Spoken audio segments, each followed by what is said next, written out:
Here's your dinner. Bread and water. That's all you get, Claire sneered, sliding the pitiful tray onto Celine's table, while others dined on lamb and wine. Passengers stifled laughter, some filming, unaware that the black woman they mocked could end not only their flight but the entire crew's careers with a single decision. Business class stretched in quiet luxury, wide leather seats, the color of cream-polished tray tables folded at the armrests, the faint scent of roasted lamb and warm bread wafting from the galley. Everything about this space was meant to whisper exclusivity, comfort, privilege. For most passengers, it did. For one passenger, it became a stage for something else. Dr. Celine Walker sat in seat 3, a posture straight but not rigid. 39 years old, she carried herself with an ease that came from decades of having to prove she belonged in rooms where her face and her voice were the minority. Her buzz-cut hair, sharp features, and Cartier watch caught the light each time she adjusted her glass of water. She looked like calm composure itself, but that was only what the untrained eye could see. Across the aisle, the first round of meals arrived. A man in a gray tailored suit chuckled as a flight attendant placed before him a silver tray layered with roasted lamb golden potatoes in a spring rig of rosemary. The aroma of wine sauce rose, mixing with the yeasty perfume of bread, rolls warming in baskets. The attendant leaned in with a smile as if presenting a crown. The man tapped his fork and took a sip of Bordeaux and smirked toward the aisle. Celine waited. She had no reason to expect anything different. She had booked this flight under her company's corporate contract, one of the airline's largest accounts. Her team was scattered across business class and premium economy, some already tapping laptops, others slipping on noise, answering headsets. She folded her hands, listening to the rustle of napkins and the muted clink of cutlery. Then Claire Whitfield appeared, lead attendant. Blonde hair pulled tight in a bun navy uniform, crisp against the cabin light. In her hand, a tray balanced almost carelessly. On it, a single slice of plain white bread, a glass of lukewarm water, nothing else. Claire stopped at Selena's seat, leaned slightly, and placed the tray down with the kind of mechanical grace reserved for disposable gestures. No introduction, no smile. Celine blinked once, her eyes lowered to the pale slice of bread. The water glass sweated onto the linen cloth. She looked back up. "Excuse me," she said evenly. Her voice carried calm but impossible to ignore. "Is this my meal?" Claire's lips curved, not in politeness, but in something sharper. "That's what's available for you tonight?" It took less than 90 seconds for the insult to be complete. Behind Celine, a few passengers shifted. One man stifled a laugh. Another angled his phone upward, pretending to scroll. But the little lens at the top corner gleamed red, already recording. The discrimination wasn't hidden. It was right there on the tray. Bread and water for a woman who had paid for first class. Bread and water for a black woman in a space where her presence was already rare. Celine glanced to her right. The man in the gray suit across the aisle cut into his lamb juices, bleeding across porcelain. He caught her eyes, smirked, and raised his wineglass in a mocking salute. Claire tilted her head, feigning sympathy. "If it's not to your liking," she added, her voice sliding into condescension, "you can wait until we have spares." She lingered on the word, letting it hang like a verdict. "You are not first-class material."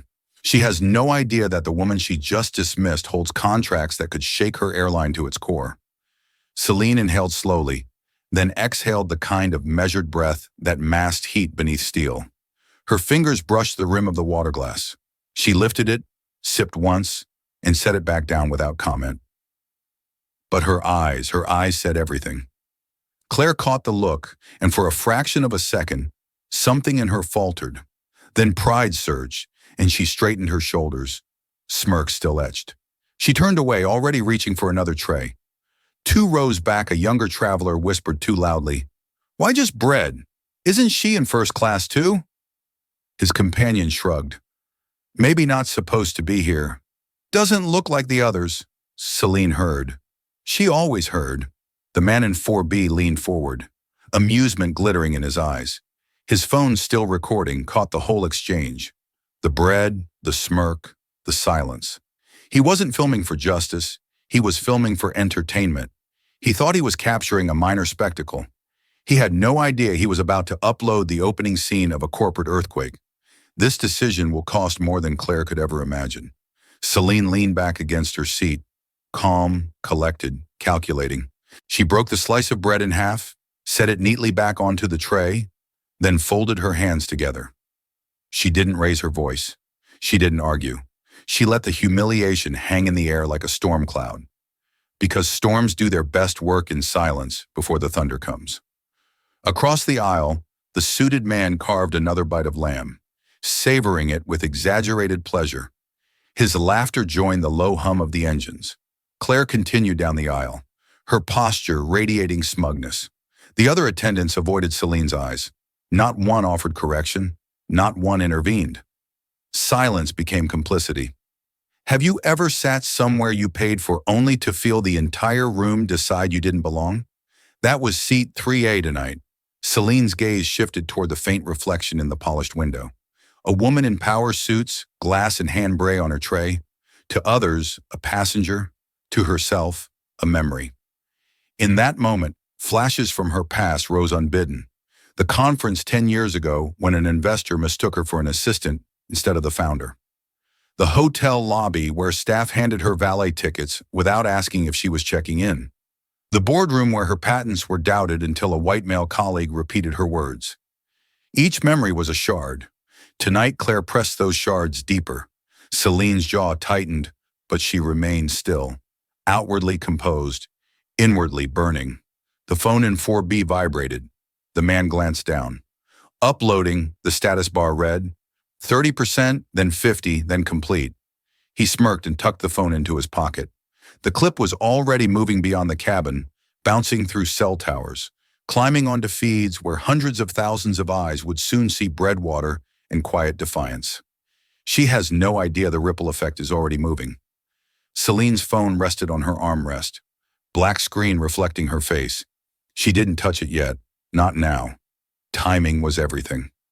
Another attendant approached the man across the aisle, refilling his wine with ceremony. No one came near Celine's table.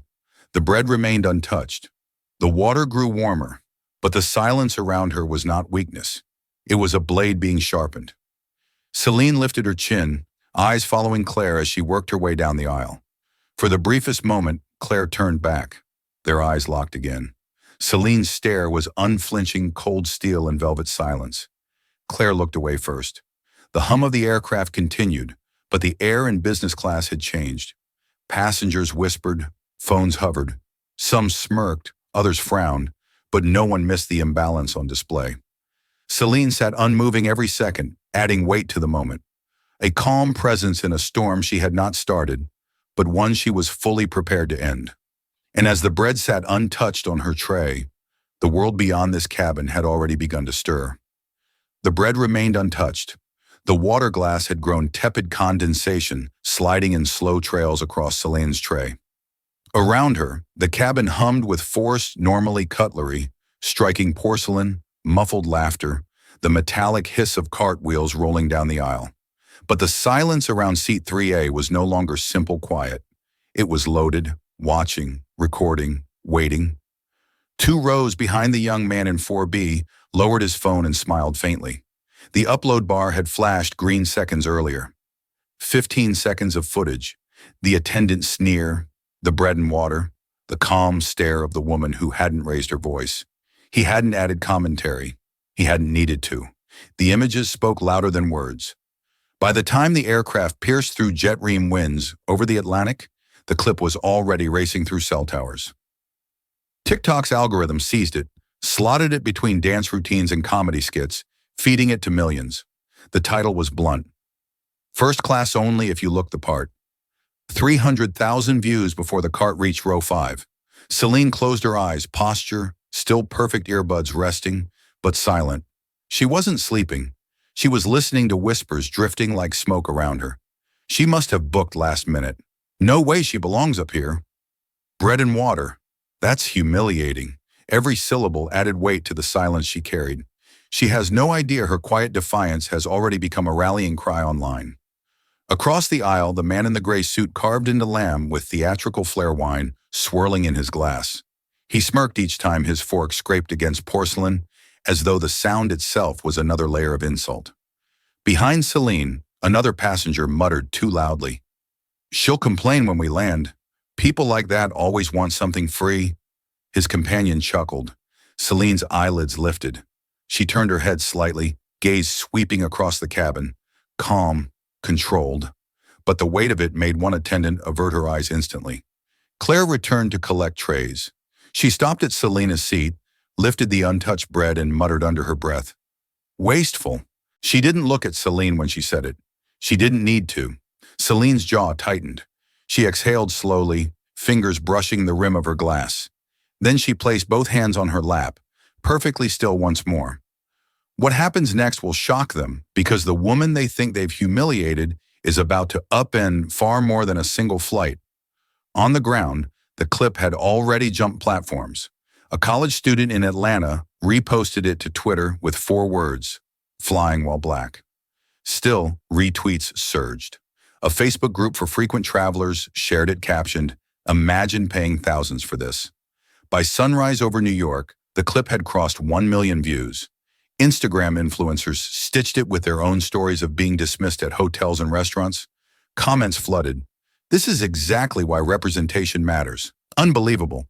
I've flown this airline for years. Never saw anything like this. Bread and water in first class. This is 25, not 1955. Celine knew none of this yet, but the ripple was already a wave. The man in 4B grinned, scrolling through notifications, unaware he'd lit the match to a corporate firestorm. He leaned forward, whispering again, "She'll regret making a scene." His companion laughed softly. They thought she was powerless. Have you ever sat in a place you paid for, only to feel the room silently vote you out? That was seat 3A tonight in Los Angeles.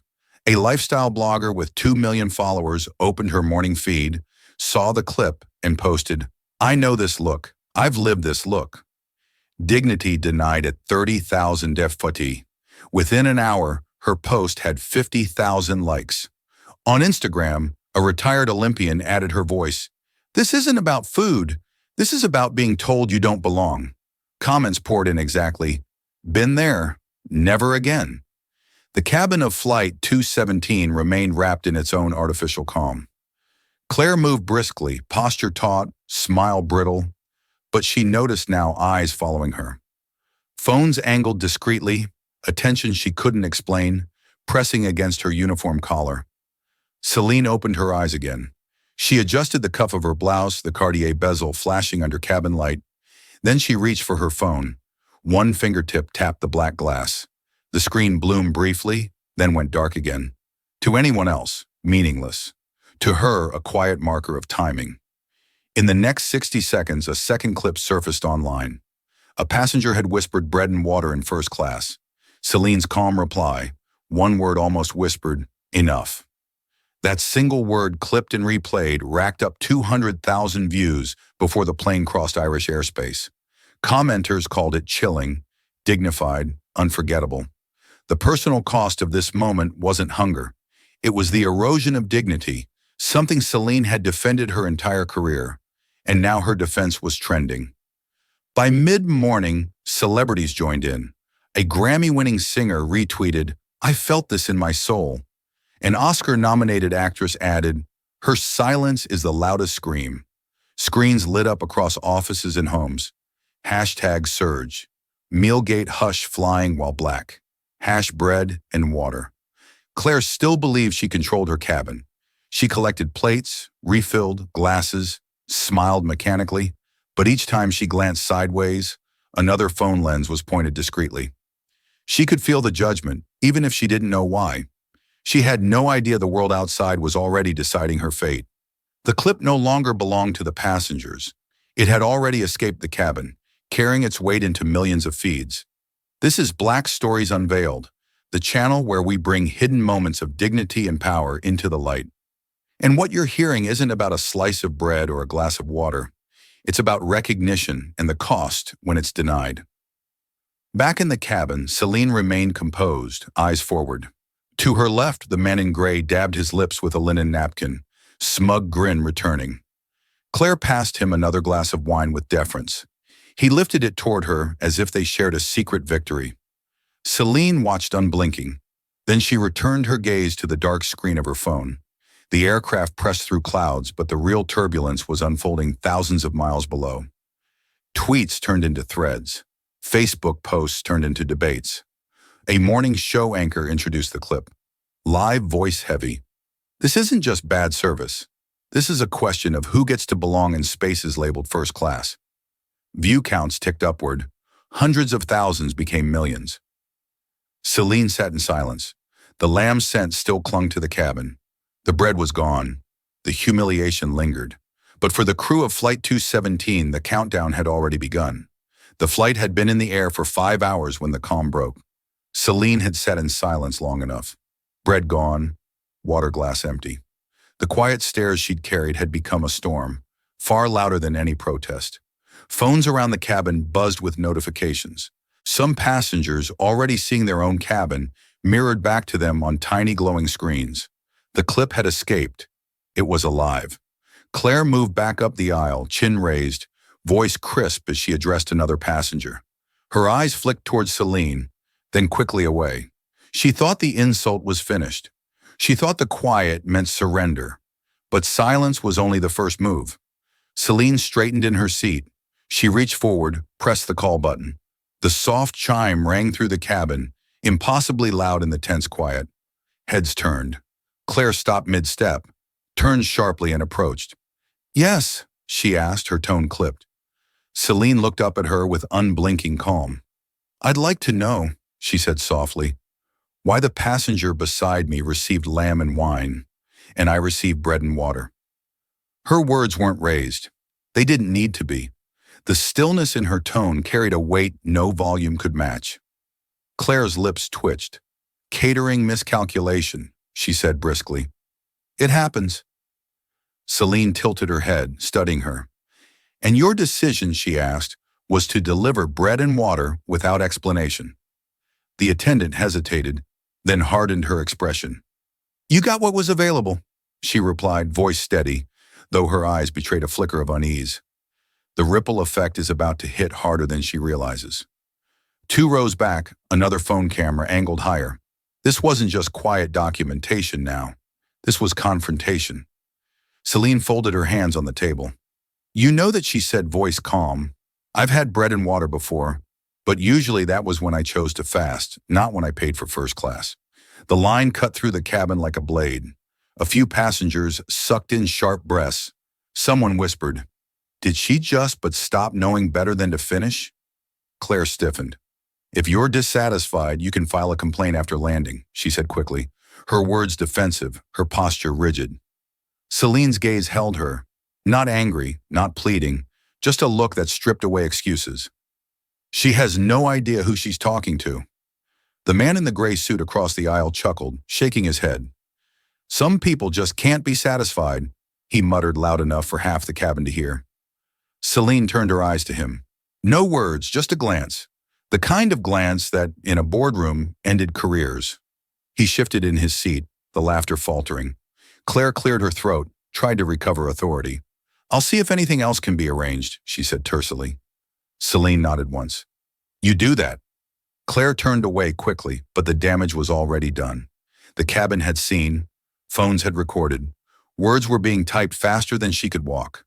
On the ground, the confrontation hit the feeds like a second wave. The original clip had been shocking. This was seismic. A woman calmly dismantling an attendance excuse, sentence by sentence. Had Mealgate vaulted into the #1 trending slot. Within the hour, millions watched her say bread and water. "That's what I choose when I fast, not when I pay for first class." The quote alone became a banner plastered across Twitter, Threads, Instagram captions, Reddit memes. Dignity turned into a weapon sharper than anger. In the cabin, Claire returned minutes later carrying a tray. This time, lamb and potatoes. A glass of wine balanced carefully. She set it down wordlessly in front of Celine. Celine didn't touch it. She only looked at it, then back at Claire. Her voice was almost kind, but each syllable carried iron. "Do you believe this fixes it?" Claire's jaw clenched. "It's the proper meal," she replied. Celine's eyes lingered on her. "Proper meal?" She repeated softly the phrase cold and cutting. Then she leaned back, folding her arms. Keep it. The cabin fell silent. A refusal. Not from hunger, from principle. Wait until you see her final move. The man in 4B nearly dropped his phone in excitement as he captured the moment. A passenger refusing the correction, refusing to be appeased with scraps delivered late. The video spread before Claire even walked away. By the time the plane reached European airspace, morning anchors in New York were already broadcasting it live. The calm black woman in seat 3A declining lamb and wine because the insult had already been delivered. News tickers ran with it. Passenger rejects airline's attempted apology. Inside the cabin, Claire stood frozen for a second too long, her authority unraveling in silence. Then she turned sharply, heels clicking, vanishing toward the galley. Celine remained still, eyes on the untouched tray. She lifted her phone again, screen glowing briefly, a thumb pressing once before the display darkened. That was the first power hint. Not to the passengers, not even to Claire, but to the network of people beyond the cabin who received her message instantly. One executive's phone buzzed in New York, another in London. Both read the same words. Begin protocol. Celine lowered her phone, set it carefully on the armrest, and closed her eyes once more. To anyone else, she looked as if she was resting, but her silence was no longer a shield. It was a countdown. The ripple had become a wave. And Claire Whitfield, who thought she had humbled a passenger with bread and water, had just ignited the downfall of her own crew. Messages were already moving through encrypted lines, screens lighting up in boardrooms an ocean away. Executives startled awake. Deals trembled. And in seat 3A, the woman they thought they had reduced to bread and water was preparing to show the world who she really was. The question wasn't if she would reveal her power. It was when the plane crossed into European airspace cabin, lights dimmed for rest. Celine's eyes remained closed, her phone resting quietly at her side. To the crew, she looked subdued. To the outside world, she was already the center of a global storm. In New York, the airline's corporate headquarters pulsed with fluorescent light long past midnight. Screens filled a boardroom wall, each one broadcasting bad news. Hashtags surged across platforms. I'm at Malgate. Fly flying while black wash, breadline in first class. The trending graphs look like rockets climbing into the stratosphere. What do you mean 2 million views, barked Harrison Kell, the CEO of Continental Transair. He slammed his palm on the conference table, rattling water glasses. The head of communications adjusted her glasses nervously. Sir, it passed 2 million in the last hour. TikTok, Instagram, Twitter. It's everywhere. Fix it, Kell snapped. We're trying, but she hesitated, glancing at her screen. Reddit threads are exploding. People are posting old complaints about the same crew. There are claims this isn't the first time. The COO cut in sharply. That means it's systemic. One viral clip we could spin as a mistake, but a pattern that's lethal. Silence fell heavy across the room. This decision will cost them more than lost passengers. It will cost them the trust of partners who carry their entire future. In London, morning light crept across the glass towers of Neuralink Dynamics. The board of directors sat in urgent session cups of untouched coffee cooling at their elbows. On the screen, paused mid-frame, was the image of Celine with a tray of bread and water before her. We can't ignore this, said Anna Kararma, Neuralink CEO. Her voice was measured, but her eyes cut like steel. If that woman is who I think she has interrupted the CFO. He pushed his tablet forward, multiple cross-checks. That's Dr. Celine Walker, CEO of Walker Global Logistics. She's our primary candidate for the European expansion contract. The room froze. Every director knew the stakes. Walker Global Logistics wasn't just any company. It was the logistical spine of Neuralink's upcoming product launch, a billion-dollar medical technology project requiring flawless international distribution. Sharma's fingers drummed against the table, and she was humiliated on a partner airline publicly, virally. A younger executive whispered, if she withdraws cooperation, then the launch collapses. Sharma finished coldly. And so does the freight deal we just signed with Continental Transair. The weight of her words settled like a stone. The airline's survival wasn't just about angry customers anymore. It was about whether billion-dollar partners would still trust them. At Black Stories Unveiled, we remind our viewers these stories are never just about single moments. They are mirrors reflecting deeper systems. A tray of bread, a glass of water. They are not mistakes. They are symbols. And when symbols meet power, the consequences ripple far beyond a cabin. In the Manhattan newsroom of a major broadcast channel, anchors rehearse their lines. Coming up after the break, when read aloud, outrage in the skies. A first-class passenger served bread and water. The clip played silently behind her. Celine's calm expression frozen mid-frame. On Instagram, influencers reposted it with captions, "Dignity denied in plain sight." Mimi spread across Reddit. A loaf of bread photoshopped onto airline ads, hashtags mocking first-class dining. Celebrities joined in. A Grammy-winning singer tweeted bread and water in 2025. "Still, we see you," a film star posted on Instagram. She didn't need to yell. That look said everything. Politicians noticed. One senator posted, "Systemic bias isn't about intent, it's about impact. And the impact here is undeniable." By dawn, the airline's stock price bled red across financial tickers. Pre-market trading showed a 7% drop, billions in market value evaporating before markets even opened. The ripple effect was no longer contained. It was a tidal wave pulling entire corporations under. Meanwhile, in the cabin, Claire and her crew tried to maintain composure. They avoided seat 3A, serving other passengers quickly, smiles brittle, but whispers trailed them. Passengers leaned into each other's phones, comparing live updates to the very faces seated in front of them. "Is that her?" one muttered. "That's the woman online." Celine remained still, eyes half-lidded, watching without watching. Her phone buzzed once more. She glanced at the screen, a faint glow reflecting in her eyes. The message was brief. Neuralink board requesting confirmation. "Is it true you were on flight 217? She exhaled through her nose, calm and deliberate. Around her, no one noticed. To them, she was just another passenger scrolling. To Celine, it was confirmation her silence had reached the highest floors of global corporations. The personal cost of this moment was no longer her dignity alone.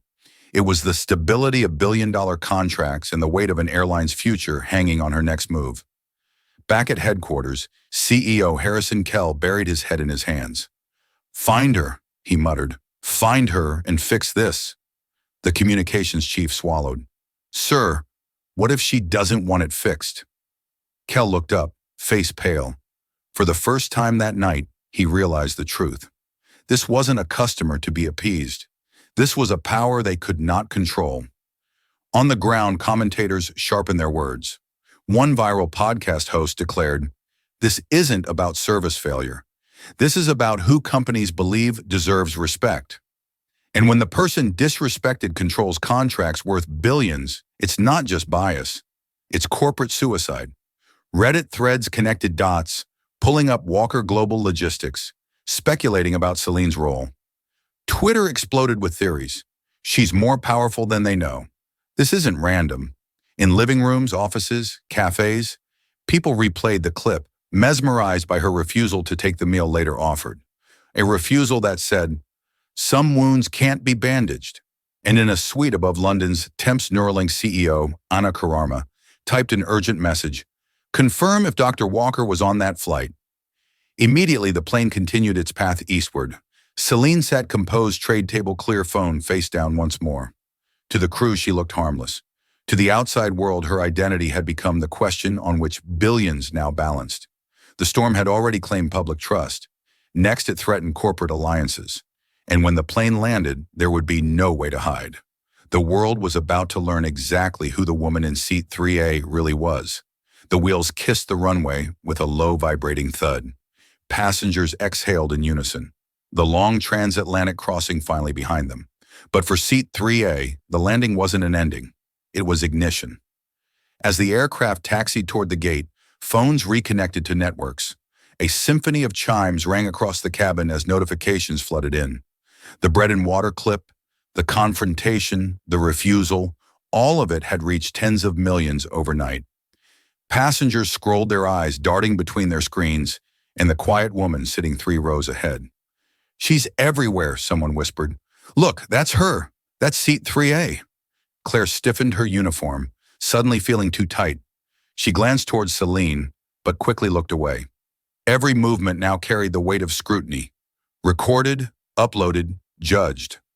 Celine remained perfectly still, hands folded on her lap, but her phone buzzed again. She glanced down. The message was unmistakable, Neuralink confirmed. Media request flooding. Prepare statement. She exhaled slowly as if centering herself. The time for silence had ended. The doors opened with a metallic hiss. Passengers surged forward, eager to disembark. Outside the jet bridge, chaos reigned. Cameras flashed. Reporters shouted questions over each other. Dr. Walker, is it true you were denied a meal in first class? Are you pulling your corporate contracts? The reveal had already begun. Celine stepped into the light. No hesitation, no rush. Her presence alone quieted the frenzy for a beat. She was no longer anonymous, no longer the woman in seat 3A. She was Dr. Celine Walker, CEO of Walker Global Logistics, the Fortune 500 powerhouse that controlled billion-dollar supply lines across continents. She has no idea. Declare the crew, the airline itself. None of them had any idea they had humiliated the very partner, holding their future in her hands. Celine raised a hand gently, palm outward, commanding silence without a word. My microphone stretched forward. Last night she began, her voice low, but caring. I was served bread and water in a cabin that promised dignity and care. That moment was not about hunger. It was about assumption. It was about who you believe belongs. Her gaze swept across the cameras, unwavering. Walker Global Logistics holds contracts with airlines across the world, including this one. And after last night, those contracts are under review. Gasps rippled through the crowd. Reporters shouted questions. Celine continued calmly. Every syllable weighted. This decision will cost more than one meal. It will cost millions in revenue and billions in trust. Because prejudice is not a service failure, it is a business failure. The words detonated across newsrooms instantly. Clips replayed live on CNN, NBC Nightly News, and The Today Show. By midday, headlines screamed, Fortune 500 CEO humiliated in first-class airline faces collapse. On Wall Street, trading screens bled red.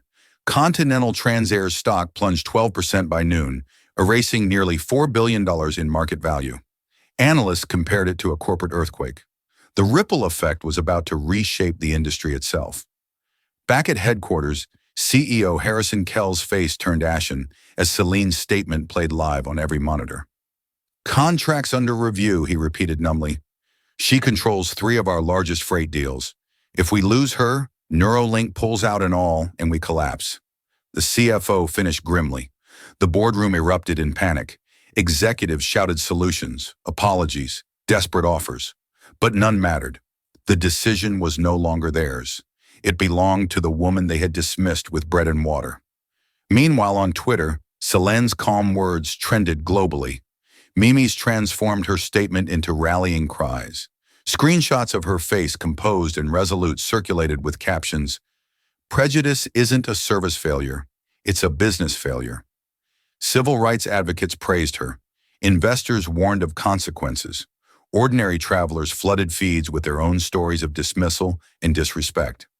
One viral post read, "She didn't yell, she didn't threaten. She just reminded them that when you disrespect, power responds." At Neuralink's headquarters, relief flickered across the boardroom. Their CEO spoke softly. "She's not pulling out of our partnership. She's signaling leverage. That means we still have her." But others knew better. Her signal wasn't just leverage. It was a warning the airline had crossed a line, and survival depended on systemic change, not quick apologies. Claire stood in the crew corridor, face pale, hands trembling, as her supervisor barked into a phone. Reporters were already naming her. The footage replayed endlessly. Her sneer, her dismissive tone, her words. Her world collapsed in real time. In Celine's world, it expanded because power once revealed doesn't shrink back into silence. By evening, Celine's image filled screens across the globe. Her words echoed in boardrooms, classrooms, living rooms. She hadn't just confronted one attendant. She had forced an industry to look at itself. For her, it wasn't about revenge. It was about principle. about ensuring no passenger, not her, not anyone, would be told they didn't belong in a seat they had earned. And though the airline scrambled to contain the fire, the truth was clear. The damage was irreversible. The woman they tried to reduce to bread and water had revealed herself to be something far greater, the architect of their undoing. Celine returned to her hotel that night, slipping past cameras with her security team. In the quiet of her suite, she poured a glass of water and stood by the window, watching the city lights shimmer. Her phone buzzed with congratulations, support, outrage analysis. She set it aside. For her, the work was never about noise. It was about impact. She knew what came next would be bigger. She had revealed her power. The consequences were only beginning to unfold. Wait until you see her final move. The footage of Celine's calm statement echoed around the world. By the time dusk settled over London, her words had been translated into 7 languages, plastered across breaking news banners from Sao Paulo to Seoul. The airline's attempt to manage the crisis had collapsed. Statements of apology were drowned under headlines declaring a Fortune 500 CEO humiliated in first class. Stock values continued to freefall, but the damage wasn't confined to one company. Industry analysts crowded cable news panels, faces tight with urgency. This isn't an isolated incident, one declared. If it happened on this airline, passengers will assume it happens everywhere. Airline competitors scrambled. Press releases poured out, each promising zero-tolerance policies and enhanced cultural sensitivity training.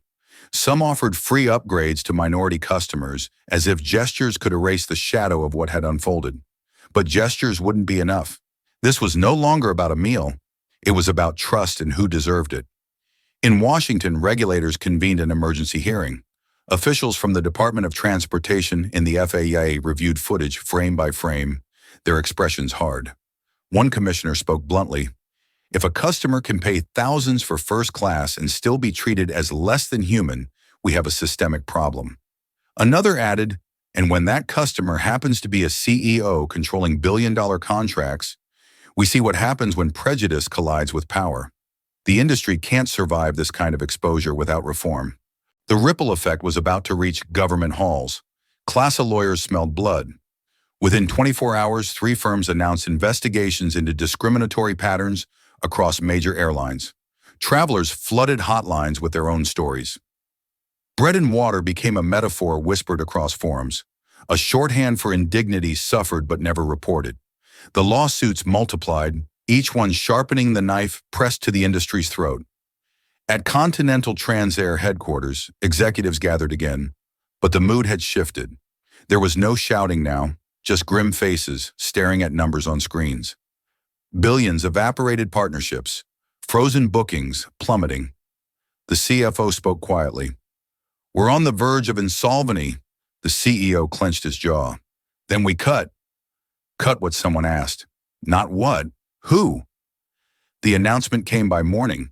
Claire and her entire crew were fired, but it didn't stop there. The COO resigned under pressure. The head of customer service followed. Within 48 hours, a cascade of firings reached the vice president tier. The message was clear.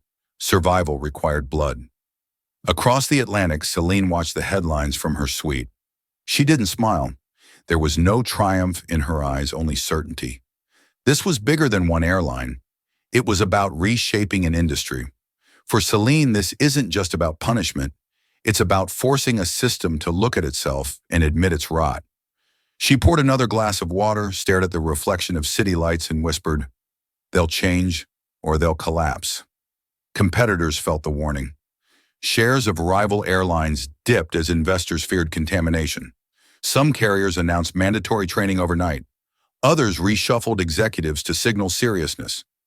One European airline offered Celine a public partnership, an initiative named Dignity in the Skies, promising transparency and oversight.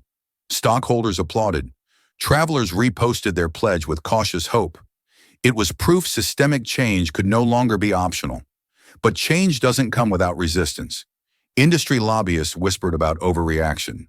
Anonymous sources claimed the issue was blown out of proportion, but their words carried little weight against the roar of the public because the world had seen the bread, the water, the stare, and no argument could erase it. Civil rights groups marched at airports across major cities. Signs read, "We belong in first class too." Crowds chanted Celine's words, "Prejudice isn't a service failure, it's a business failure." Airline unions scrambled to shield members dug, but pressure mounted. Training programs expanded. Complaint hotlines tripled capacity. For once, accountability wasn't a slogan, it was survival. News anchors summarized it starkly. One passenger's silence became an industry's reckoning. Celine's image, buzz-cut hair, unwavering gaze filled magazine covers. Analysts called her the accidental reformer. Activists called her a mirror. To millions, she became a reminder of resilience in the face of dismissal. But Celine herself, she carried no illusion of accident.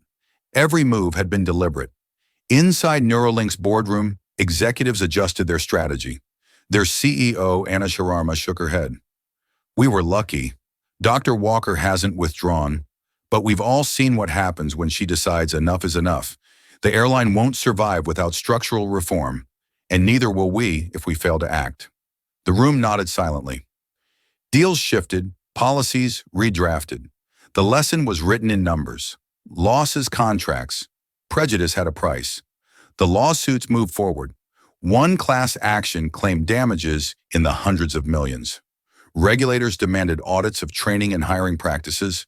Continental Transair announced a sweeping overhaul, but analysts doubted it would save them because when dignity is stripped at 30,000 UFT, the consequences crash down everywhere.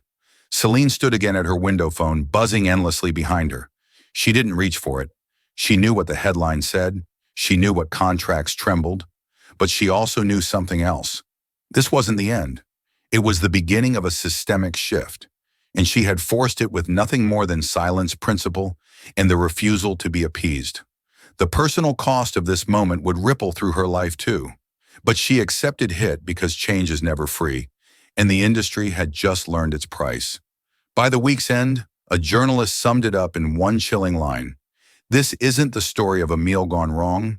It's the story of an empire forced to reckon with the prejudice it once believed was invisible." The storm no longer belonged to Celine alone. It had turned with merciless force toward those who had believed they were untouchable in the aisles of a plane. Claire Whitfield sat in her apartment, blinds drawn against the morning sun. Her phone would not stop buzzing. Messages stacked endlessly, some from friends, some from strangers, all demanding answers she could not give. Clips replayed across every network, her sneer, her words, her tray of bread and water. She muted the television, but silence was worse. In her mind, the sound echoed. "That's what's available for you tonight." It wasn't just her job, it was her name. The airline's official announcement came at noon. Effective immediately, the crew of Flight 217 has been terminated following violations of professional standards. The statement was brief, cold, and final. But justice didn't stop at termination. Passengers from other flights stepped forward with their own stories. Emails surfaced written in Claire's clipped tone, dismissing complaints. Former colleagues admitted she carried herself like a ruler of the aisle, untouchable in her uniform. The public devoured every revelation. "This isn't just one mistake," one commentator said on a primetime panel. "It's a pattern of contempt, and it finally collided with someone powerful enough to expose it." Claire tried to vanish from sight, but the internet has no shadows deep enough. Paparazzi camped outside her building. Talk shows dissected her career. Memes spread faster than apologies. Her face photoshopped onto bread packages, her name trending as a punchline. The humiliation was complete. She has no idea what it feels like to be on the other side of public judgment. Until now, the ripple stretched to her family. Her husband declined interviews. Her children shielded from cameras at school. Former allies turned away. Support dissolved. In her isolation, Claire realized the truth. She had become a warning, not a worker. Justice had found her, not in court, not in prison, but in the collapse of everything she had built her identity upon. At Black Stories Unveiled, we don't tell these stories to celebrate destruction. We tell them because justice, when it comes, forces us to ask what it really means. Was Claw's fall punishment, or was it consequence? And how many others like her exist hidden behind uniforms, believing their small power protects them? These are the questions millions debated as the cameras turned not just on Celine, but on the system itself. On late-night television, the debate raged. One host replayed the clip of Celine refusing the lamb and wine, then cut to the announcement of Claire's termination. Viewers, he said, was this justice or was it too far? Phones lit up across the nation as audiences weighed in. Some argued Claire deserved nothing less than public disgrace. Others insisted no single person should bear the weight of an industry's sins. But no one denied the magnitude. Justice had been served, and it was messy, public, and unforgettable. Celine watched none of it. She was already focused on what came next. For her, justice wasn't spectacle. It was structure. It was ensuring that Claire's fate wasn't an isolated story, but a warning that reshaped the entire landscape. Because justice for one flight meant nothing if the skies themselves didn't change. By the end of the week, Claire's license was revoked. No airline would touch her application. Her career in the skies ended with a single tray. The rest of the crew scattered, some silent, some bitter, but all branded by the same stain. Talk show hosts summed it up in one line. They thought they held authority over one passenger. Now they carry the consequences for an entire industry's arrogance. The justice was personal, undeniable, and final. But the world was still left with a question. Was this enough? The downfall of one flight crew had become a lesson for the entire industry. But the world was not finished, and the storm refused to settle. It spread like wildfire across continents and into the highest corridors of power.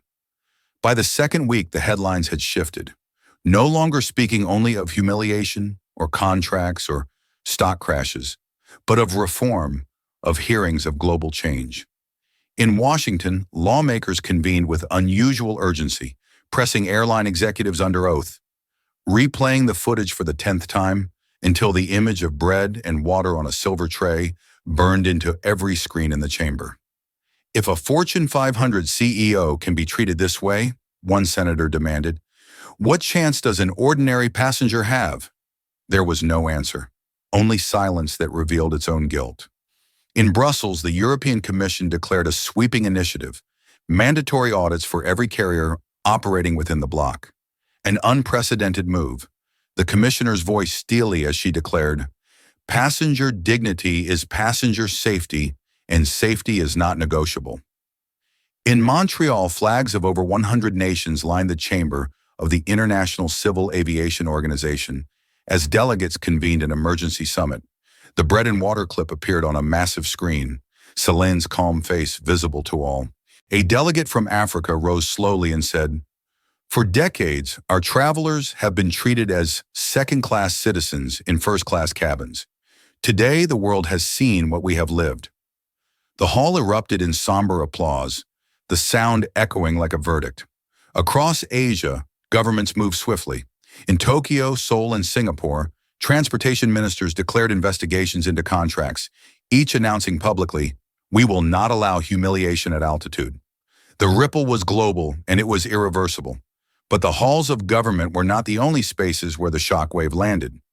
At an Atlanta church, the pastor lifted his tablet mitzvah, showing Celine's quiet refusal. She did not need to raise her voice, he told his congregation. Her dignity thundered louder than rage, and the world carried her silence into every household. The congregation stood as one, clapping, some with tears in their eyes.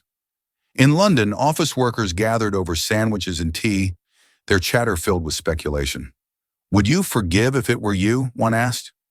Never, another insisted. If she forgives, nothing changes. A third voice wavered. But if no one forgives, then how do we ever move on? At university, students organize teachings, their voices filling lecture halls as they discuss structural discrimination and the price of silence. Flyers appeared on bulletin boards. Justice is not optional. Belonging is not negotiable. Hashtags bloomed. Seats for all want or dignity at 30K feet echoing across Instagram and Twitter, while family dinner tables buzzed with debate. Mothers told their daughters that's what it means to hold your ground. Fathers told sons respect is not a courtesy, it is a right. Meanwhile, the industry scrambled to survive. Lufthansa pledged independent oversight boards. Emirates announced audits. Delta promised mandatory training with public reports. Their stock values stabilized as investors rewarded swift response. Continental Transair, paralyzed and guilty, continued to bleed red on trading floors. The lawsuits multiplied, each more damaging than the last.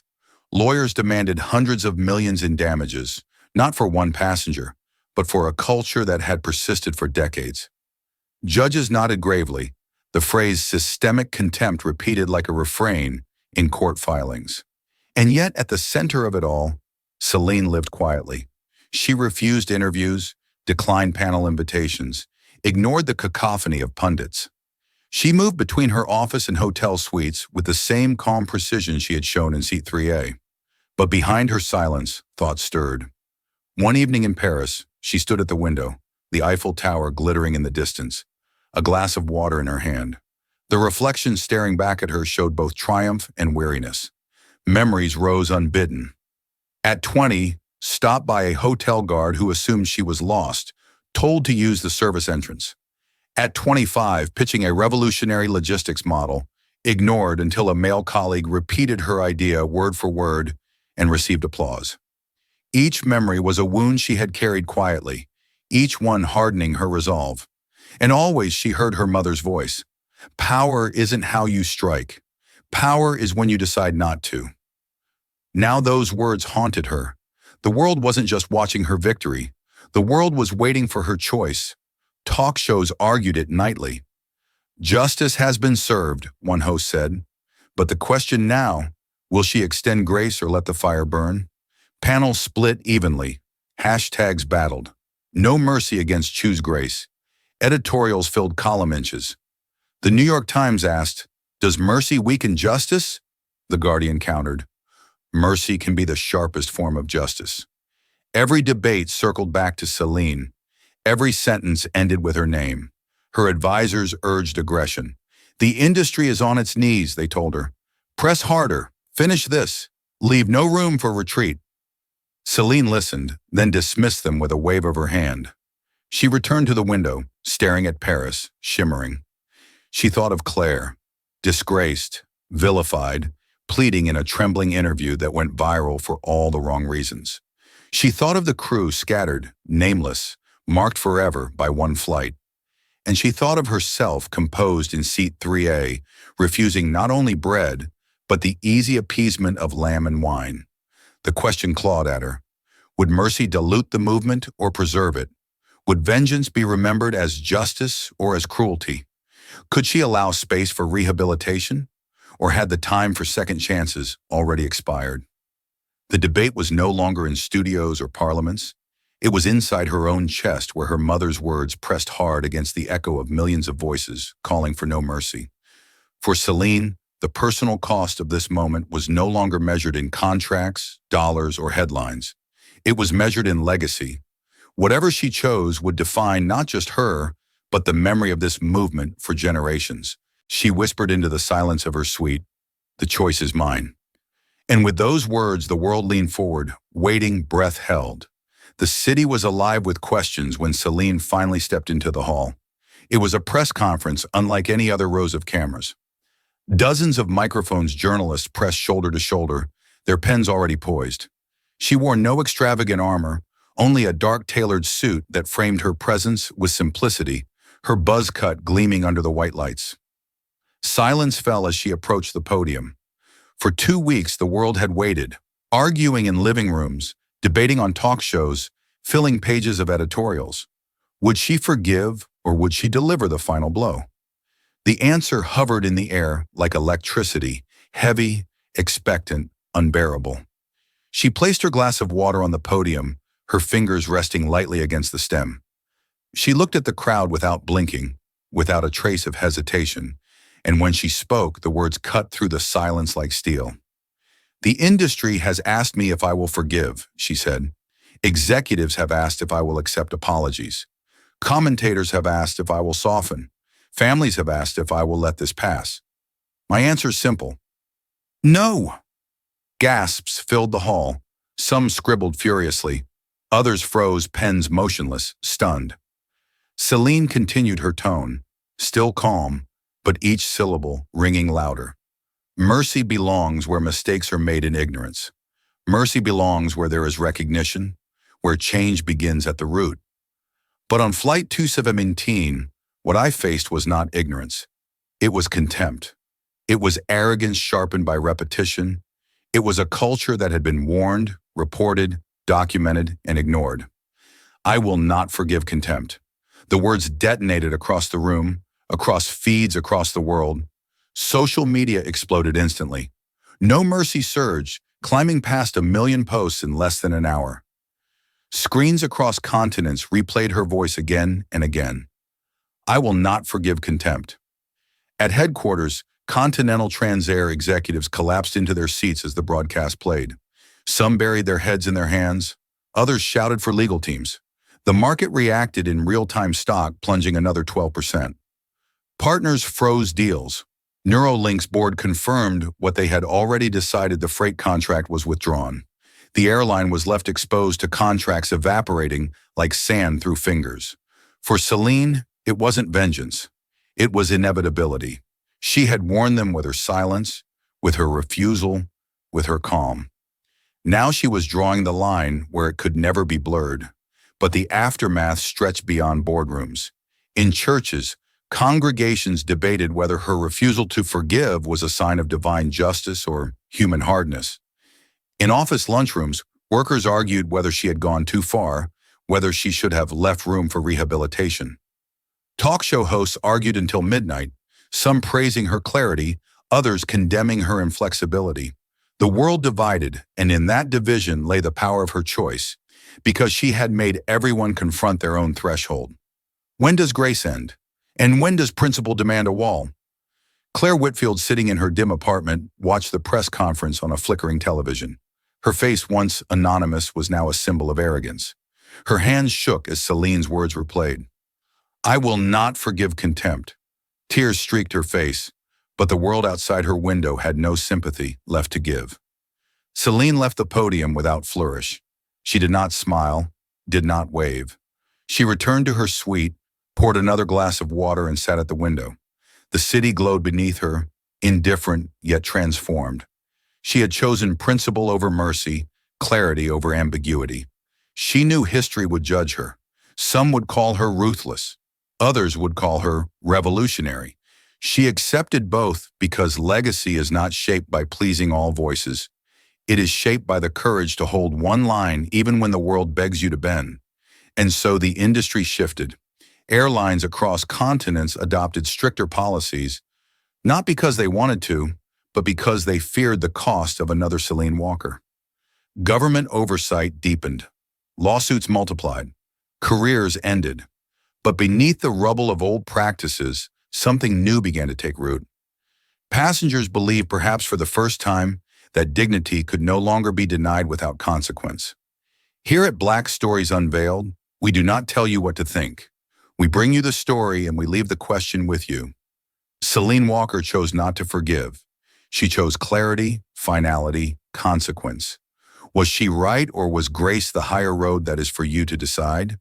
We tell these stories because they force us to look at ourselves, to measure our values against the fire of real choices.